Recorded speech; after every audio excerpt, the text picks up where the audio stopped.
Today, we're going to take it quite easy. I also have to take it a little easy, because my voice may be petering out if I'm not careful. We're going to apply today what we have learned. So there's nothing new, but it's applications. And that's important, things that you can let it sink in. We have here a trajectory of a golf ball or a tennis ball in 26/100. We shoot it up at an angle alpha. The horizontal component in the x direction is v0 cosine alpha, and the vertical component is v0 sine alpha. It reaches the highest point at P, and it returns to the ground at point S. This is the increasing y direction, and this is the increasing x direction. We're going to use very heavily the equations that you see here that are so familiar with us. These are the one-dimensional equations in x direction where there's no acceleration, and the one-dimensional equations in the y direction where there is acceleration. In order to use these equations, we need all these constants x0, v0x, and v0y. We have seen those last time. I choose for x0, I choose 0 arbitrarily, also for y0. The velocity in the x direction will never change. This v0x will always remain v0 cosine alpha. The velocity in the y direction, however, in the beginning at t equals 0 is v0 sine alpha, and that one will change because there is here this t, and that's why the velocity is going to change. This t will do it. And the acceleration in the y direction, since this is increasing value of y, is going to be negative 9.8. Since I call always 9.8 plus, since I always call g plus 9.8, this is minus g. I now want to ask first the question that you may never have seen answered: what is the shape of this? Well, we can go to equation number 3 there, and we can write down, this is equation number 3, that y as a function of time equals v0 yt, so that is v0 sine alpha times t minus 1/2 gt squared. That's the equation in y. I go to equation number 1, and I write down x at any moment in time equals v0x times t, so that is v0 cosine alpha times t. Now I eliminate t, and the best way to do that is to do it here, to write for t x divided by v0 cosine alpha. Now I can drop all sub-indexes t, because we're now going to see x versus y. We're going to eliminate t.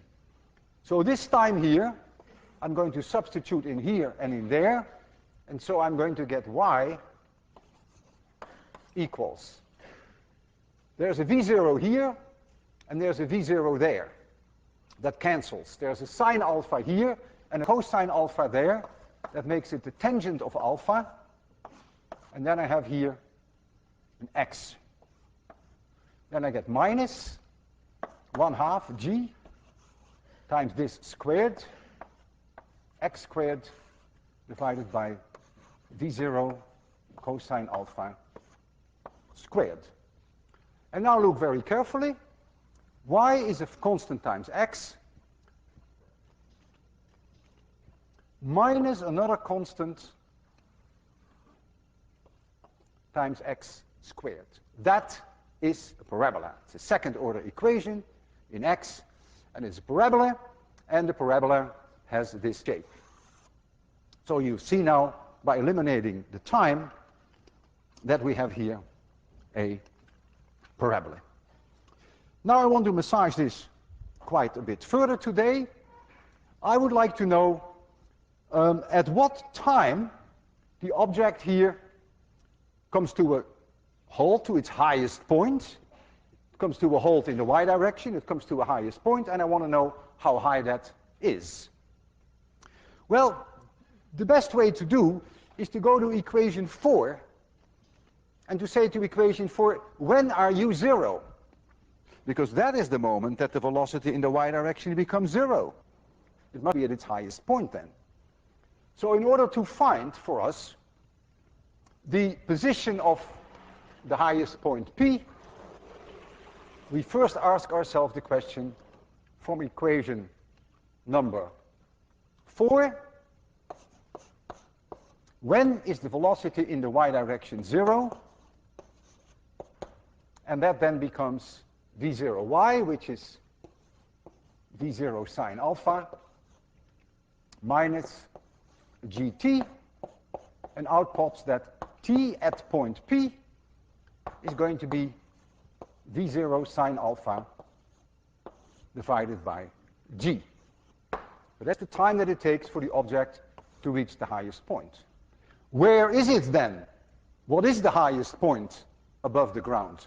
Well, now you have to go to equation number 3, and you have to substitute this time in there. So that highest point h, which is y at the time t of p, equals v0 yt, that is v0 times the sine of alpha, but I have to multiply it by this time. And so I get another v0 sine alpha, and I get a g here, minus gt. This equation, minus half gt squared, minus 1/2 g times this one squared, which is v0 sine alpha squared divided by g squared. Because there's a g here, you see. So you square the whole thing, it is t squared. You lose 1 g, and you will find then that the highest point, let's write it down here so that we don't block that blackboard.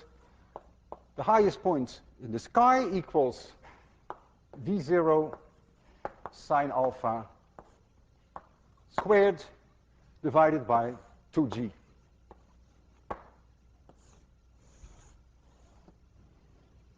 That is the highest point. Let's give that some color because we may want to keep that.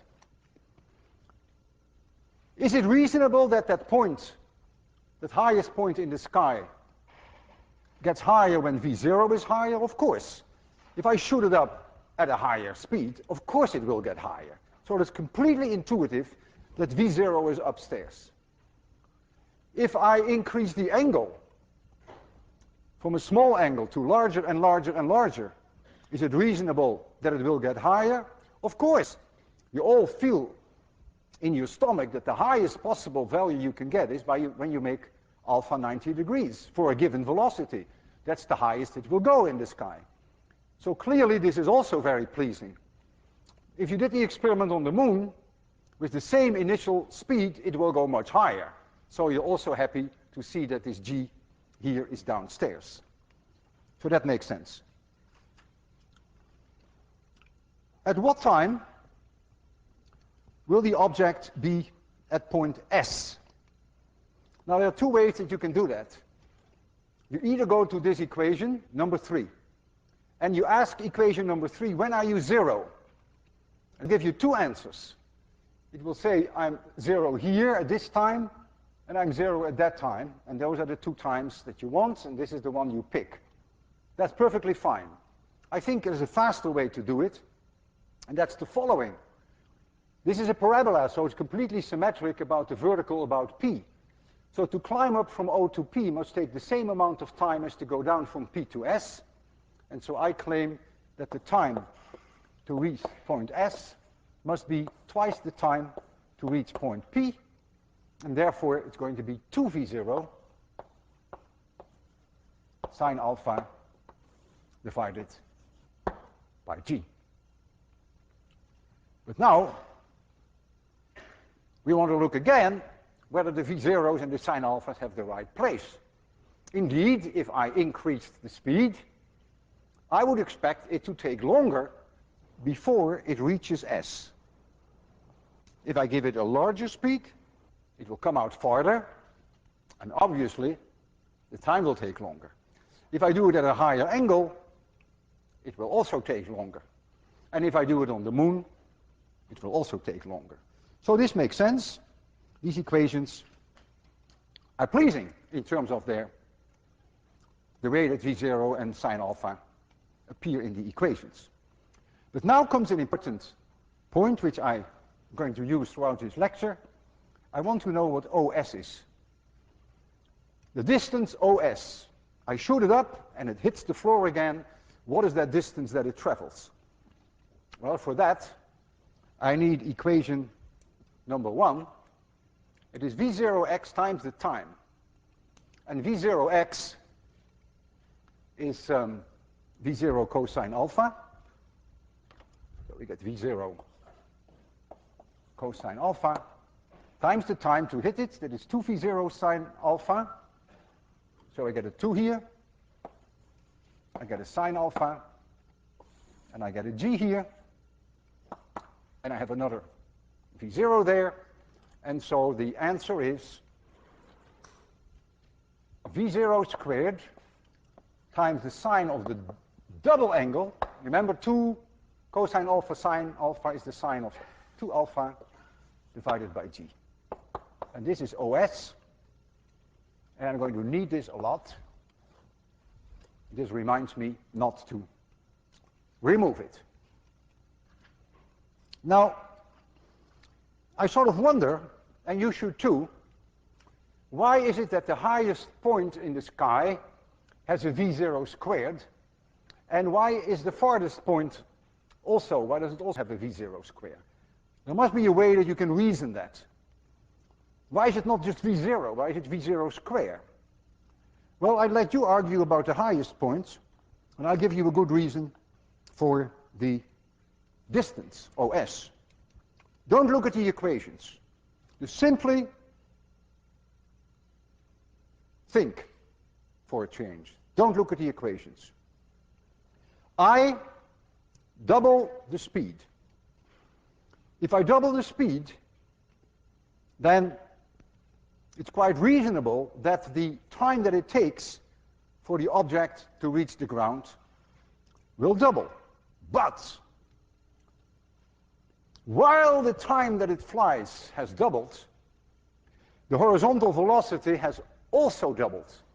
And so the distance that it will travel in horizontal direction is 4 times that. Twice because the time has doubled, and another factor of 2 because the horizontal component has also doubled. So that's why you see a V0 square there. It's completely pleasing.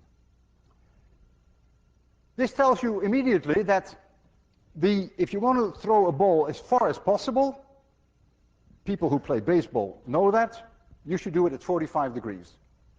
Because if you throw it at 45 degrees, then this angle, 90 degrees, and that is 1. Now, of course, in reality, a baseball player knows better. They give effect to the ball, they deal with air drag, they spin the ball, and then these equations are not valid. This is only in case we deal with vacuum. I now would like to test some of the results that we have here, that we have worked out here. I'm going to shoot a pellet, a metal ball. I'm going to shoot it at various angles, 30 degrees, 60 degrees, 45 degrees. And I'm going to make a prediction, if I shoot it up from there, where it will hit table. A measurement is meaningless without knowing the uncertainties. So that's the first thing we have to deal with. The first thing I want to know is what is the velocity of this bullet when it comes out of the spring? And does it vary if I do it 3, 5, 6 times in a row? It's not a $20,000 spring gun, so it is likely to vary. And the way I'm going to do that is as follows. If I shoot an object vertically up, that is the maximum value that it can go, when alpha equals 90 degrees, then the sine of alpha is 1, then the height is v0 squared divided by 2g. In other words, if I measure the height, if I shoot it up vertically, and you can measure that for me, you will see how I'm asking you to do that, then we can calculate v0 squared. So the first thing I want to do is to shoot it up vertically. And how are you going to help me to tell me how high it is? That comes easier than you think. The top part, we'll remove this. The top part of this stick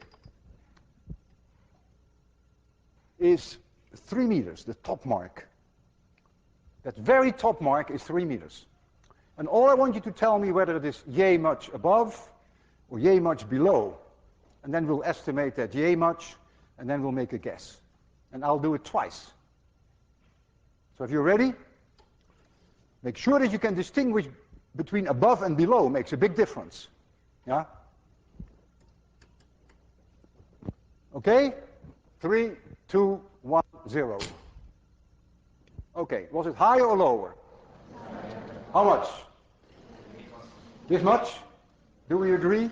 Let's say 5 centimeters, right? We're going to allow for an uncertainty. I'll do it again. I want to see how well it reproduces. 3, 2, 1, 0. Lower. Higher. So it was 10 centimeters, 5 centimeters higher, so we'll take 7. So we will make 7, and we'll have to allow for an uncertainty. So H max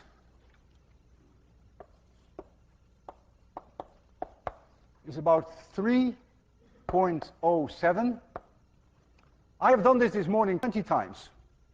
And there were times that the height differed by more than 10 centimeters, sometimes even 15 centimeters. I therefore would feel most comfortable if you allow me an uncertainty of 15 centimeters in that height. Remember, once we start shooting at 30 degrees, there's no way that we can evaluate the velocity anymore. We have to just take this value at face value. This is the way we've measured v0, and that's it. This is a 5% error. 5%. So what now is v0 squared? Well, that's easy to calculate now. v0 squared equals 3.07 times 2 times 9.8. Oh, my calculator was off. That's a detail. 3.07 times 2 times 9.8.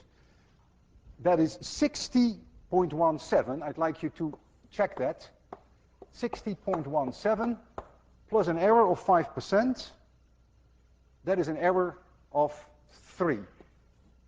So you might as well make this 60.2. Would you please confirm that I didn't make a mistake? 3.07 is H max. I multiplied by 2 by 9.9. The 60.2 is a 5% error, and a 5% error is indeed 3. This is meters squared per second squared. I don't care what v0 is, because if we're going to measure OS, all I need is v0 squared. And if you at home are going to calculate what the height will be at the various angles, all you need is v0 squared. So I'm not even interested in v0. I'll just stick to v0 squared, and v0 squared will have exactly the same uncertainty. We'll have an uncertainty of 5%, because it comes immediately from H. So you're not going to change that. Okay, so much for the uncertainty in v0 squared. Now I'm going to set the angle at 45 degrees. But how accurately can I do that? I don't think I can do that any better than 1 degree. I'll try to do the best I can, but I can't really guarantee you that I'm accurate to 1 degree. So now comes the question, what happens with the sine of 2 alpha? Because we're going to measure OS. What happens with the sine of 2 alpha? The sine of 90 degrees is 1.0000. But what would be the sine of 88 degrees? That is the value that I cannot exclude if I'm off by 1 degree. And that value is 0.9994. That is so close to 1 that it is only off by 0.6%. 0.06%. And that is so low compared to 5%, forget it. Forget the error in alpha. We can completely forget it. There's a reason for that. When alpha is 45 degrees, then 2 alpha is 90 degrees. And the sine curve goes like this at 90 degrees. It's almost flat here. So even if you're off in angle by a little bit, you're still very close to 1. That's the reason. So all we have to worry about is the uncertainty in V0 squared. And so now comes my big prediction. I'm going to make a prediction now. For 45 degrees, OS equals V0 squared. We have that is 60.2. And we have the sine of 2 alpha is 1, and we divide by 9.8. That is 6.14 meters. With an uncertainty of 5%, right? Because that's the uncertainty in V0 squared. And so that is an uncertainty of 30 centimeters, actually 31 centimeters. This is my prediction for an angle of 45 degrees.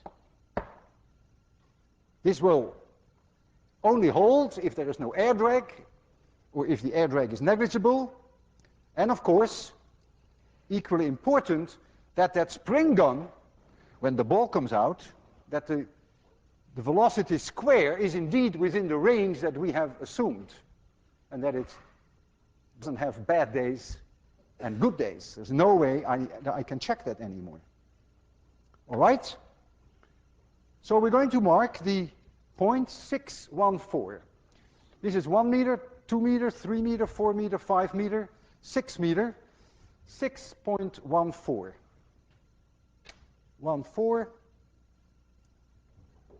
14 centimeters. My God, it's all the way here. And then I allow for an error of about 30 centimeters. Did I do that right? That is correct. 45 degrees, a 30 centimeter uncertainty. That is all the way up to here. And then the next one, roughly 30 centimeters. So that's where, if our calculations make sense, that's where the ball should hit.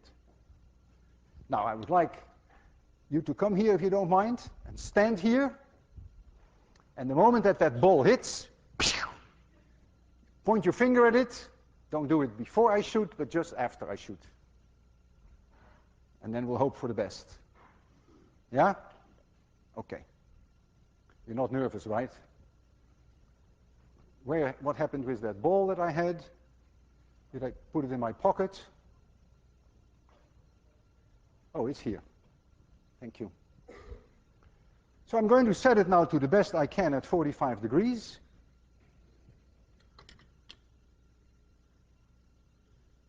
And so I can never shoot it any further. This is the angle, this is the maximum possible distance. You ready? You are? Don't look at me, look there. It goes fast. 3, 2, 1, 0. Put your finger there. Isn't that fantastic? Isn't that amazing? Do you see now how important it is that you have uncertainties in your measurement? In high school you would have said it has to hit there. Boom, man. It has an error. And the error has to be taken into account. Where's my ball, by the way? Boy. Oh, I have it. Oh, here. Ah. Okay, you can sit down now. You did great. It worked just because you were there.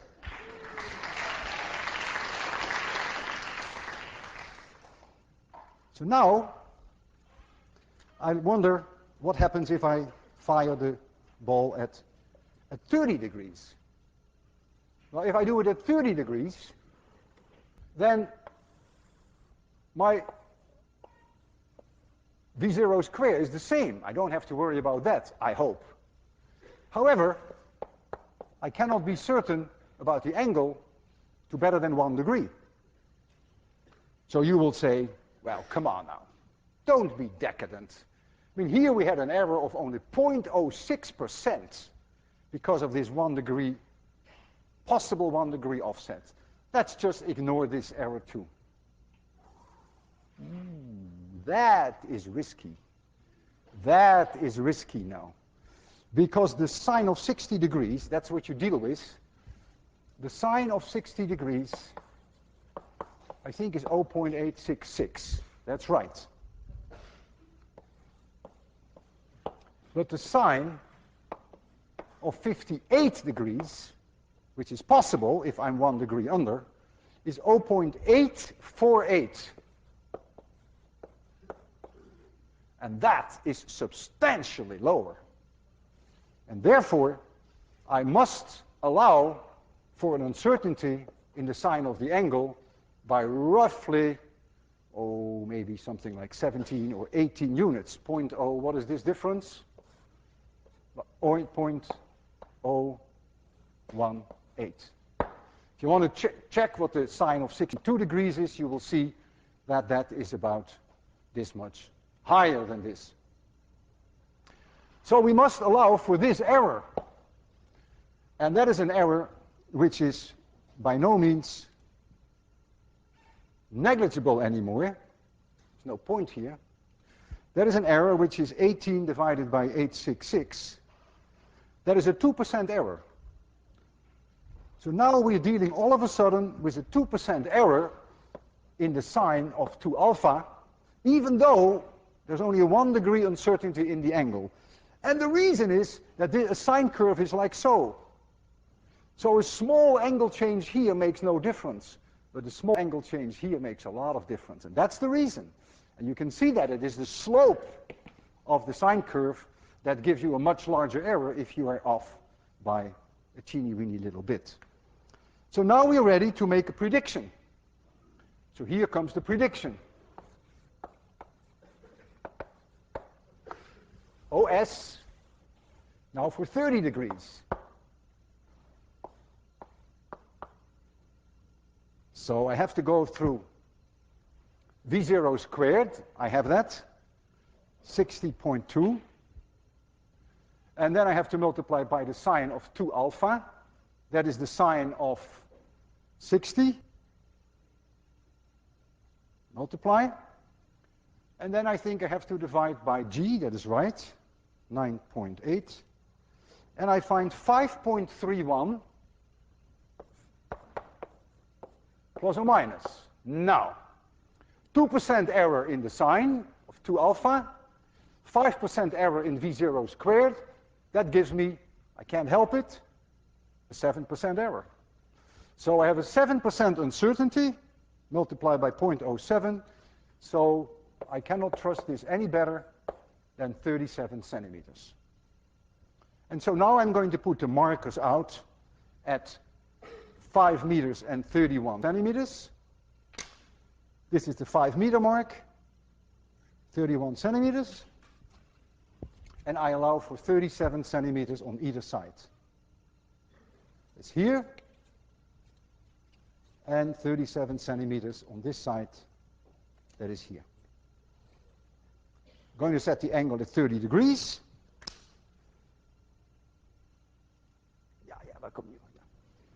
We need woman power here. Stay here, stay out of the fire line, and when that ball hits, you jump on it. Yeah, you jump on it. Okay, everything under control. 5, make sure I marked it right. 5 meters 3-1, that looks about okay. And now I have to change the angle to 30 degrees. Ah.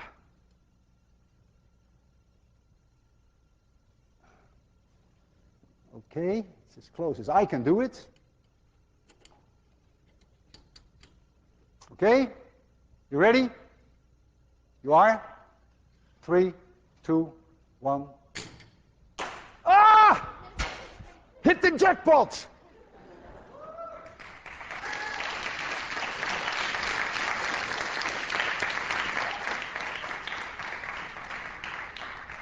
Incredible.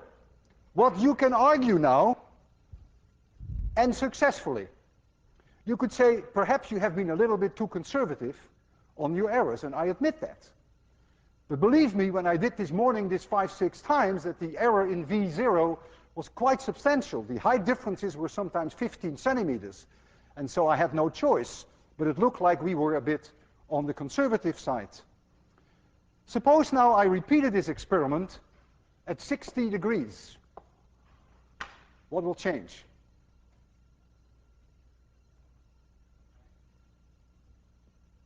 What will change? Will OS change? No, because the sine of 120 degrees is the same as the sine of 60 degrees. You have 2 alpha here. The sine of 60 is the same as the sine of 120. If you allow for an uncertainty of 1 degree on either side, you will find exactly these same numbers because of the symmetry of the sine curve. So again, you're off by 2%. No difference. And so this prediction is unchanged. However, I want to ask you one question to see whether you are half alert or half asleep. At 30 degrees, you saw this. At 60 degrees, giving it the same initial speed, you will see this. It will have to hit here within the uncertainty of our measurements at the same location. It will, of course, go much higher. You can calculate that because you will have to use this for the equation for the height. And that goes with the sine of alpha. The sine of alpha for 60 degrees is way higher than 30 degrees. But now comes a question, will this trajectory take longer than this one, or will they take the same amount of time? Who is for the same amount of time? Who is for longer? Who is for shorter? Okay. I'm happy with one set of fingers and unhappy with another set of fingers. What is the horizontal velocity of the golf ball when it takes off? If the velocity is the same in both cases, can't you see that this horizontal component is way larger than this horizontal component? And if they travel the same distance, then this trip must take longer. Because it's the horizontal component in the x direction that determines how long it will take to go from here to there. Suppose I shot it straight up. How long do you think it will take to hit here? It has no horizontal component. All right? So think about this. This trajectory will take longer, but it ends up at the same point. All right? Number 3. Can you come here? So I don't have to change these markers. They're all perfect, provided that nature is willing to reproduce itself. 60 degrees.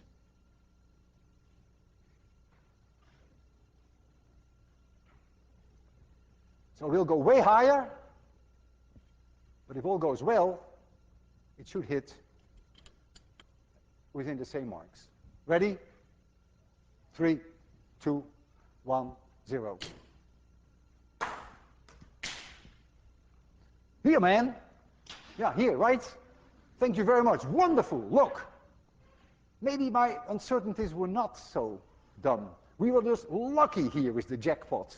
It's comfortably within the error, but close to this one. So I'm quite happy that I took the uncertainties the way I did. Can we recover the ball? Did someone see it take off? Oh, yeah. All right. Now we will enter a different part of this lecture, which is actually a very sad part.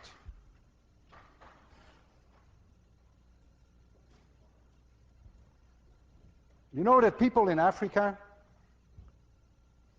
shoot monkeys.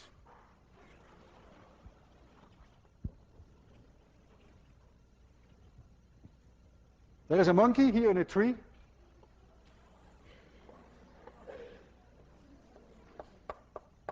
Very happy.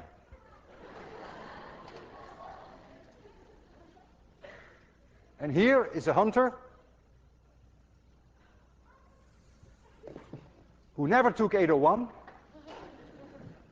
and he has a gun which is a golf ball gun, and he aims that gun right at the monkey. He shoots it with a certain velocity, the golf ball.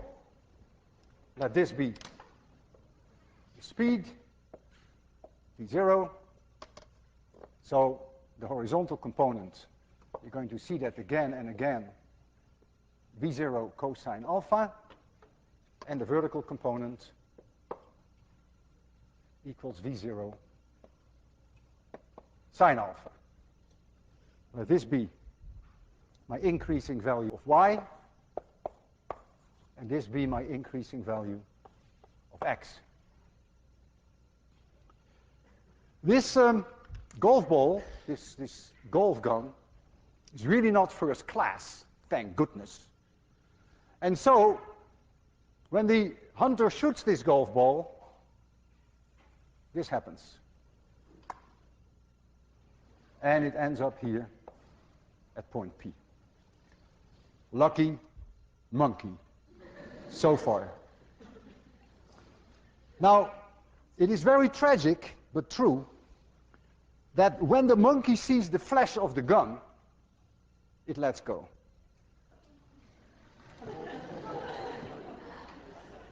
And now comes the question, is the monkey safe, or is this the last day of the monkey? I asked the following question. This would be the trajectory with no gravity, and this is the trajectory with gravity. We can both agree on that. At a certain moment t1, let us assume that the golf ball would have been here without gravity. Then I know exactly where it is with gravity.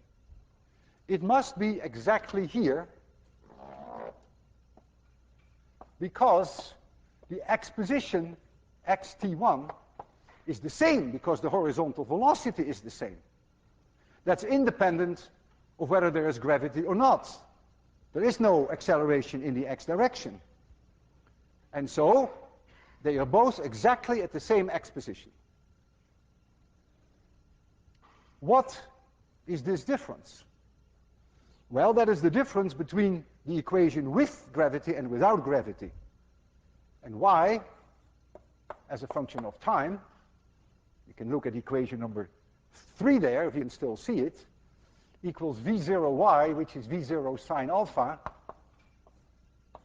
time t,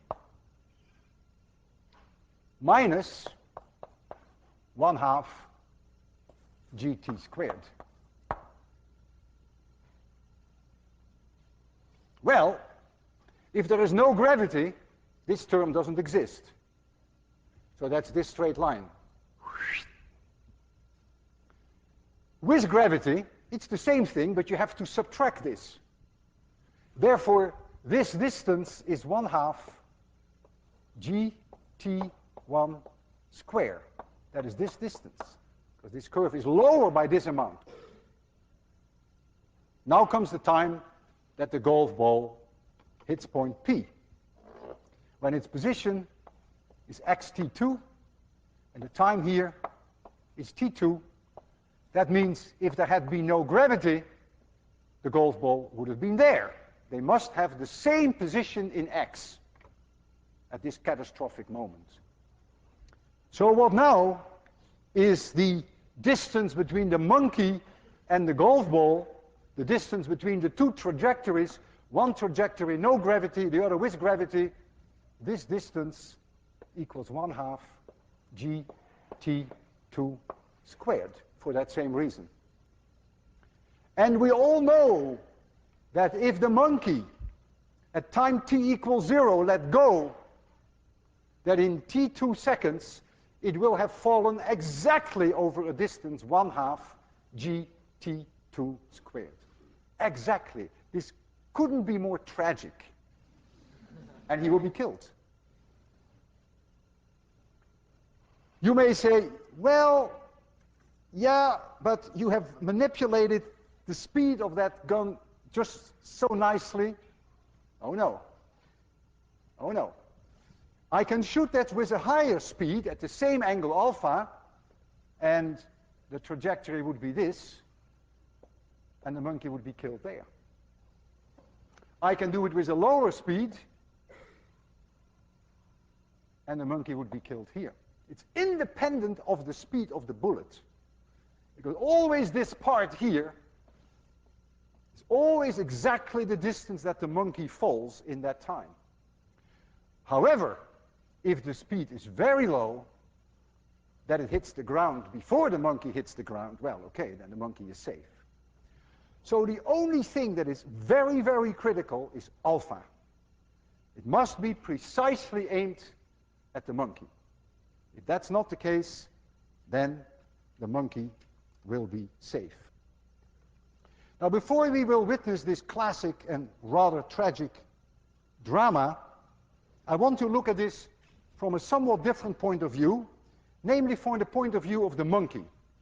The monkey sits there, looks at the gun, and the golf ball comes to the monkey. And I will put them both in a room, which is an elevator, and the elevator is in free fall, and they don't even know that. They both fall with the acceleration g. Here is the monkey, 3, and here is the gun.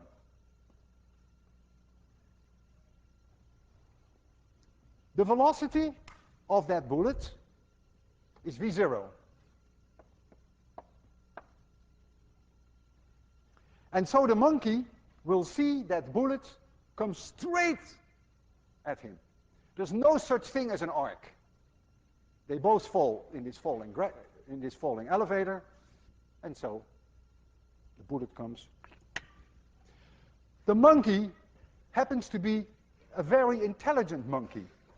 And the monkey says to himself, how long do I have to live? And the monkey makes the following calculation.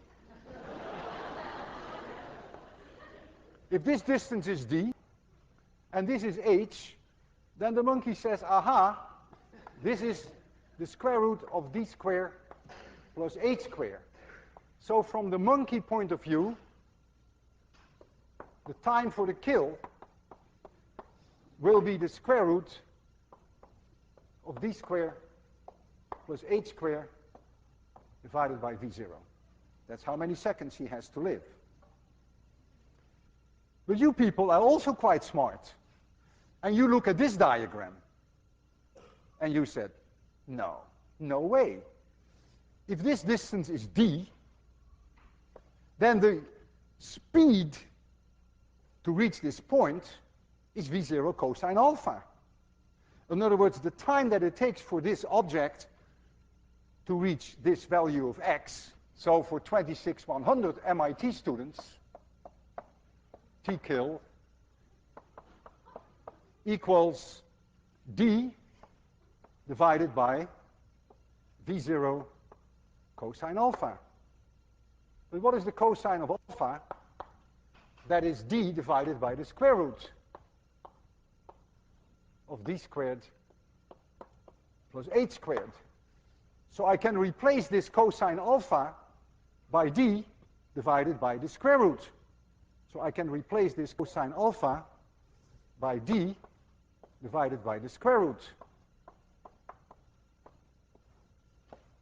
And you and the monkey agree exactly on the amount of time that the monkey has to live. It better be that way, because this could not depend on which reference frame you work in, the falling reference frame, or, for that matter, the reference frame of 26,100. The monkey will be placed at about 3 meters above the table.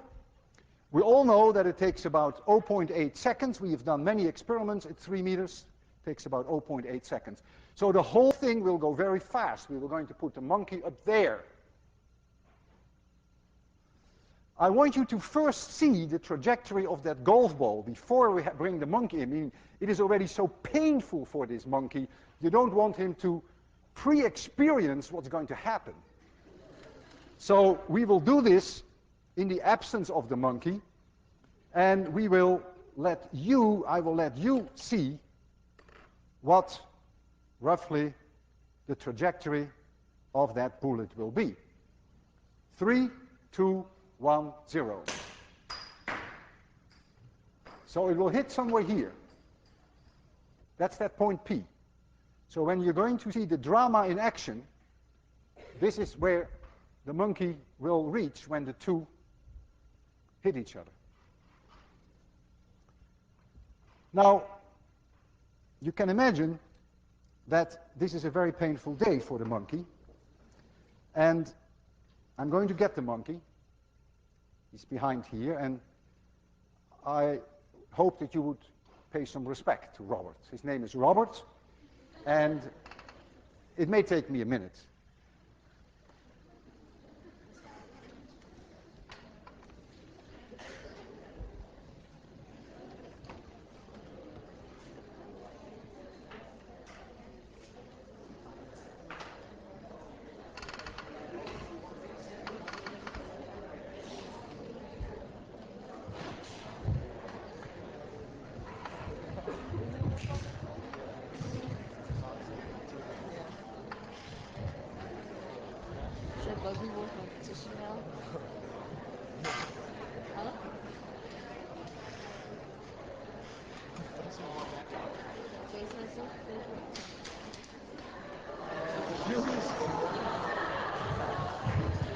Here is Robert.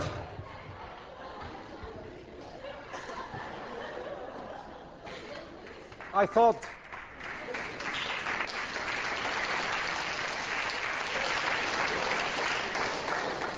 it was appropriate to change for the occasion. I don't go on monkey hunts too often, but when I do it, I'd like to do it in style.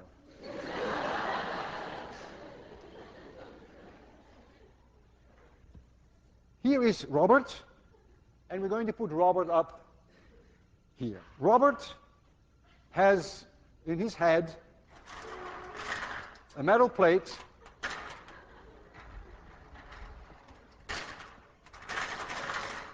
so that when we activate the electromagnet, that we can stick him on there, and when we take the current off, then Robert will fall. So this is the activation of the electromagnet.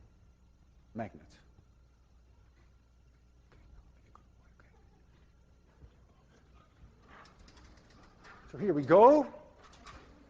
I can see Robert is nervous, and you can't blame him. This is not the greatest day of his life.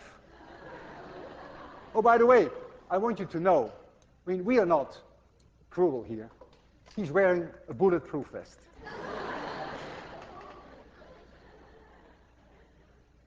Oh boy, I can feel he's shaking all over his body. He's very nervous. Robert, don't let go yet. Oh, let me show you. It's important that you know that we have done everything we can to aim this gun as accurately as we can at Robert.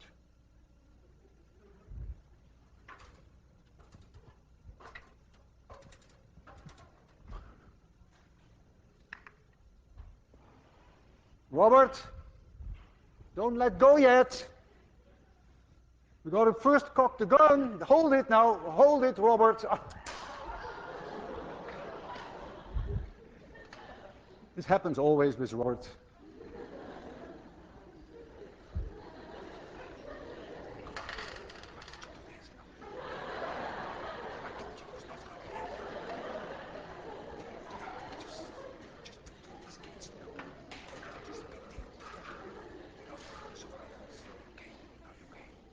Okay, he just promised me that he will not let go again.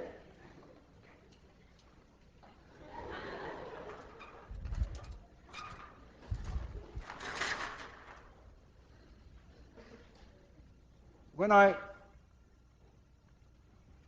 cock the gun, if I can find the golf ball, it's here, then the electric circuit takes over, and now the current will be disconnected when the gun is fired. Even I'm nervous. I admit it, you know. This is a terrible thing to do. Terrible thing to do. You ready? 3, 2, 1, 0.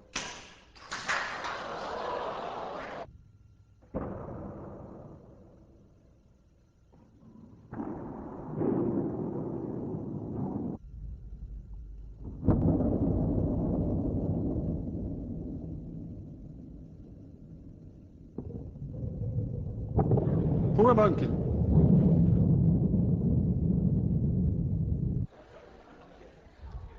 See you Friday.